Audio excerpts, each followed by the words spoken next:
Okay, folks, this is about, I don't know, about a week later-ish after I installed the cold air intake. And I just received the Monster exhaust, and this is kit number 49764, and it's supposed to be for a 2012 crew cab short bed, which is what I've got here. Four-wheel drive is what I've got. So, this is for it. Going through it, unboxed it, took a look at everything here, have all the parts. There's a nice shiny exhaust that goes on the outside. Have my clamps down there. A couple of more pieces here. And then the big long thing you see there in the center, that's the intermediate pipe, supposed to go from the DPF back. That's basically replacing your muffler. But there's something screwy going on in the directions. 2010 to 2013, crew cab long bed and crew cab short bed, which is what I've got, models only. Everybody else skips to 8. So it tells us to locate a 4-inch exhaust clamp and supply and the supplied Banks extension pipe. Now, what's not making any sense to me here is I've just cut 12 inches off of the intermediate pipe, and now it's having me put on an extension pipe.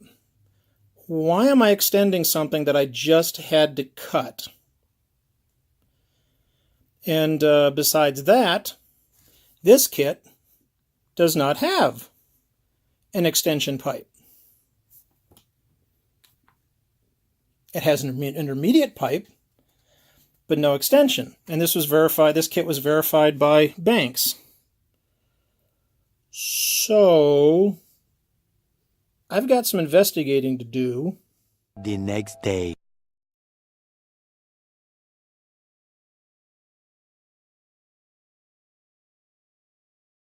Okay, so I've got to apologize. I had so many things on my mind, I just started working. Didn't bother to take you folks along. So what I'm going to do is I'm going to show you what I've done, which is essentially loosen some things and cut 2 things before I've actually pulled anything out. So let me show you what we got going on here. The band clamps that you see hanging there, those needed to be taken off, and those are 16 millimeter. And there's 2 back there, and there's 1 right there. So you got a total of 3 band clamps you have to take off. One thing that the directions really don't tell you anything about is your spare tire and getting to that bracket up there. So I would recommend lowering the spare tire like I did and getting it out of the way, because this shield here prevents you from getting real close to that to be able to do anything. So what I did is I lowered the tire out of the way and basically bent this aluminum heat shield enough to allow me access to the rear hanger. What I did is I used a Sawzall right here with a light steel cutting blade, and I sheared off. Okay, I've spun around now, so there's the back end of the truck, and I'm looking straight up at the hanger. There, I've already taken the rubber off, and there's another one right there. You can just see it curving, and sheared that one off as well. I cut the parts that are on the muffler side, because you need to reuse these hangers, so you don't want to cut the part that's attached to the truck. Cut the sections that are attached to the muffler and tailpipe. And here's essentially what I sheared off of the holder. It went into the bottom here, holding it up. Show you a little clearer. This is what I sheared off right here. It has a pin right here, and then the thing slides into the bracket, has a rubber boot on it. And then I sheared off the one over here as well. Now I do have one thing that I have to deal with that some people may not have to, and that's this heat shield right here. I'm going to have to take that off because I have Load Lifter 5000 bags, and that heat shield protects the rubber bag from anything happening to it. So I'm in the process of taking this out now So I don't know how well you can see that, but I'm just in the process of separating the muffler here from the tailpipe here. I'm going to split these apart. That'll allow the muffler to drop out because we're deleting the muffler, which is all carb compliant. There's no problem with deleting the muffler. It's sound, not emissions. And then when that's done, I'll be taking off the tailpipe. I need 2 hands. And again, I haven't gotten myself a tripod yet to put this thing up on so you can actually watch. But in the future, I think we're going to do that. I know I like it when I can see everything that's going on. But let's see. Okay, since essentially all of this is just hanging here, let's see if this will come off easily.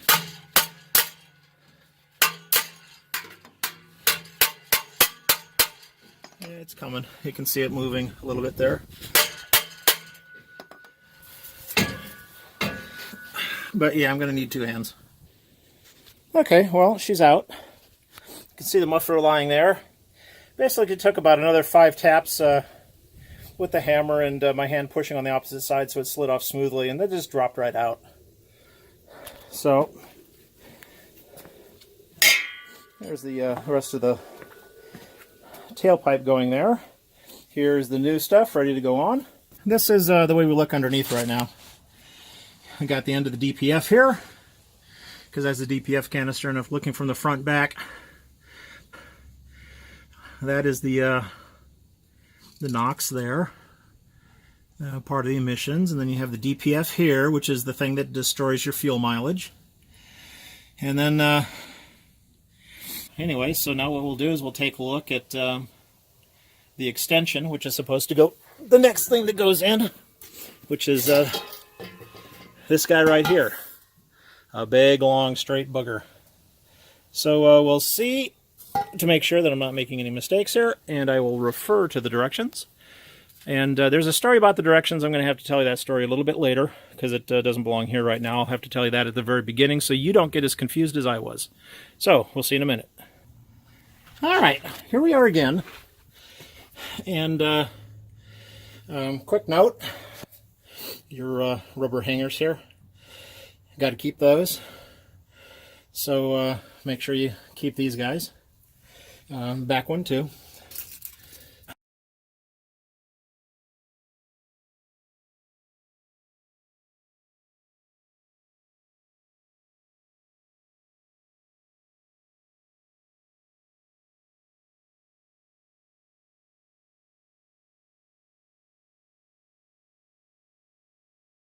Here's one of your 4-inch clamps. Now I'm going to put this guy right into that little hole there, and that will be, they have the part number on here. I imagine these things just kind of burn off as the thing heats up, because once the DPF gets going, the thing's supposed to heat up to about 1100 degrees to burn off the soot. Turn it into a harmless carbon and blow it out the back of the tank, or the back of the pipe. So I'm sure this is going to take 2 hands. So just a moment, and I'll put that into there. It doesn't look very hard, does it? Okay, it's there. Took a little bit of pushing and a little bit of twisting, but it went right in. Now I'm going to slide up to the front up here and put on that section right there, trying not to forget the band clamp. I hope you heard that. All right, here we are up at the front. There's my tailpipe running out the back there. Nothing's holding it up, so it's kind of sagging. The wire, the hose you see here is part of the airbags. That it goes up and over it, and it's got a heat shield, so I don't have to do anything for that. Sorry for the sniffle. I do that every so often. Kind of cold out here now, even for Southern California. Yeah. Okay, it's 65. Cold for Southern California. Give me a break. All right, so let me see if I can get this piece onto there, and then I'll get right back to you, because that's definitely going to take 2 hands. All right, folks. I have the intermediate pipe put on. Now, you can tell, because it's way down here, and right here is what we're dealing with that we have to connect to. So we do in fact have to cut probably 12 inches off of the intermediate pipe. Now, since 12 inches is exactly what they tell me to cut off, I'm going to take a look and see, just a second. Yeah, sorry, I needed 2 hands to mess with my tape measure. I'm going to take a look and see if 12 inches is about what we need to cut off, because that's what their table 1 shows that needs to be cut off. Come on, grab. And I would say 12 inches is about right, because this is going to rotate to about like that. So where does 12 inches get me? Yep, 12 inches will fit nicely into that. So I'm going to go cut 12 inches off of the intermediate pipe. Okay, now we took off exactly 12 inches off of the extension. Oh, and it's got a little groove here. And on your, oh, actually it's gone. I guess, oh, there it is. There's a nub right up here, right there. It's got to match up with that to allow this to go in all the way. Because if it doesn't line up, it only goes to right there, and we want it to go all the way up there. So we will take our clamp, which is here, slide that up, and set it about there. I'm going to have the bolts go up because that's the way they were when I took it off. And I don't know, if they're down, they could snag on something. Okay, so we need this big old fancy clamp that actually goes onto 2 hangers. This big old bugger. It's going to clamp onto that hanger and that hanger. So let me get this together here. And as you can see, it's not going to take very much. This is a pretty simple install. Just takes some time. I'll be right back. Okay, we are together here. Hold this back. We got that getting ready to go into there, and we have the one up here getting ready to go into here. And the clamp, thing to note is that these face forward toward the front of the truck, which is back that away, because the clamp has to angle backwards in order to get it to this connection here, and then the band clamp. This one you don't have any choice. Bolts are going to be down, but all we're supposed to do is snug this up, because the end part is actually positioning the exhaust itself where it exits the tailpipe. Positioning, make sure that thing's correct. So we're going to put these in, which will obviously take 2 hands. Talk amongst yourselves, I'll be right back. Okay, that's all together. Took a little pushing and twisting, but it's not too bad at all. That goes up there, and that one's up there. We have, pardon my hand, we have this all set up here. So we're tightened in. Now, one thing it doesn't really say is exactly where to position the band clamp, but I'm assuming, and I'll go take a look, double check, make sure it's not there. It should go into this slotted area, because they only go back about maybe an inch, if that. But this actually goes on to the other piece, and same for up here as well. They go in about 2 to 3 inches, probably closer to 3. And you probably don't want the band clamp over this section of it that doesn't really compress. This is slotted for a reason here, so it'll compress on down. Now I'm going to go back aft. Sorry, that's the sailor in me coming out again. Go to the back end of the truck here and align that. Okay, one thing that it does tell you in the directions that I didn't really pay any attention to, and after wiggling, I don't think there's any other way for it to happen. This hanger pin needs to be flat. So it says to rotate this rear pipe until that's flat. Well, once you've got it together, I don't see how it can be any other way. Because I have tried to fuss with it and move it, and when everything is fully seated, it kind of takes the position that it's supposed to have. And I do have one thing I've got to take a look at because of my heat shield for my bags. That used to go right here. And I'm going to have to see where I can put it now because it got this clamp in the way. I may have to, I don't know, maybe I'll rotate the clamp or do something in order to get that there. We'll see how that works out. Bye. Alright, figured out where that's going to go. Put it up there. See it from this side as well, I think. And tightened up there. It's going to shield the hose very nicely.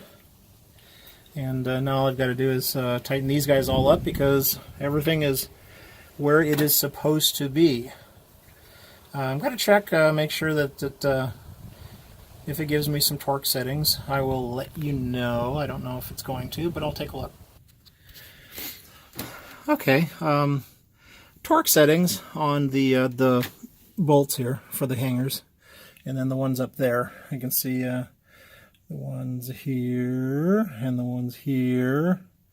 They're 35 foot-pounds, so I'll be torquing those down here in just a minute. One thing it did say, and because I had the question about whether I was cutting or not, I did things out of order.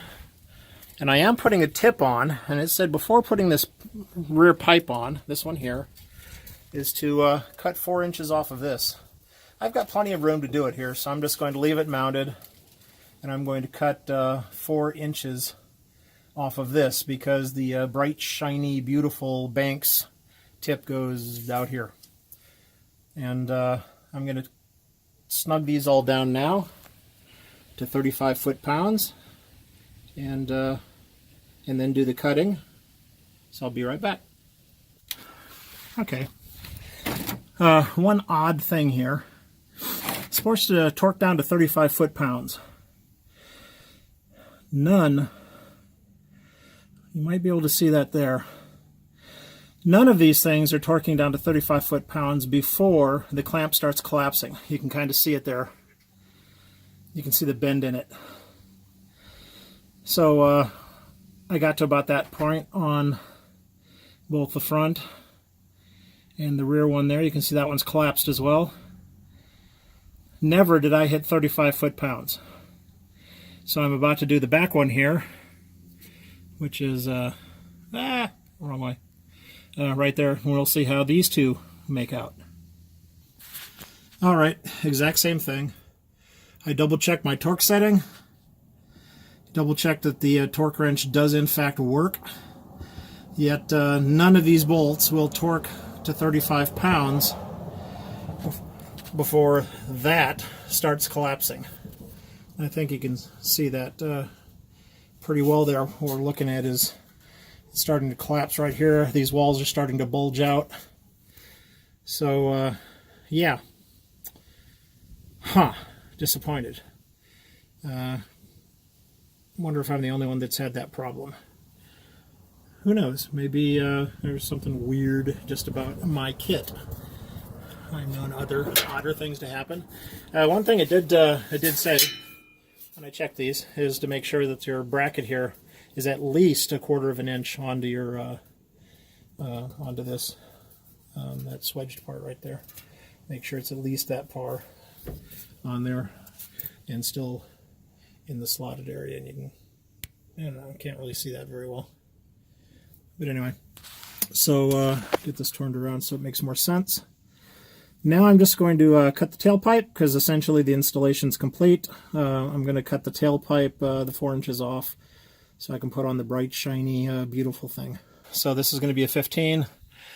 They say to just put this on the tip till it's aesthetically pleasing. So I'm probably going to put it out a little bit further.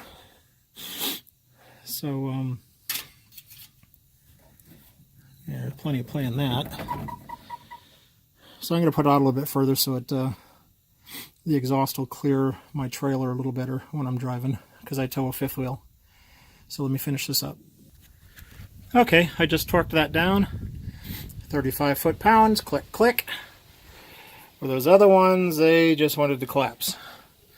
So, hey, the install's done. I gotta put the spare tire back up. And while I'm down here, I might just trim off those wires there. I left them too long just because I was lazy. When that's the differential cover that's probably going to be taken off and the stock put back on, since Banks is doing their analysis of these aftermarket differential covers, and it turns out they probably do much worse, perform much worse than the stock cover. And you'll have to watch the Banks 4 or 5 episode evaluation of that to get more information there. And it's not finished yet. He's not quite finished, but it's pretty obvious to me where they're going with it. But anyway, so we're done here. All put together. Finger. And we'll clean up.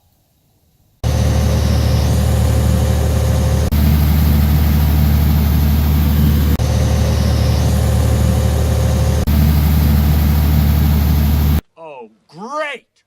Real bullets!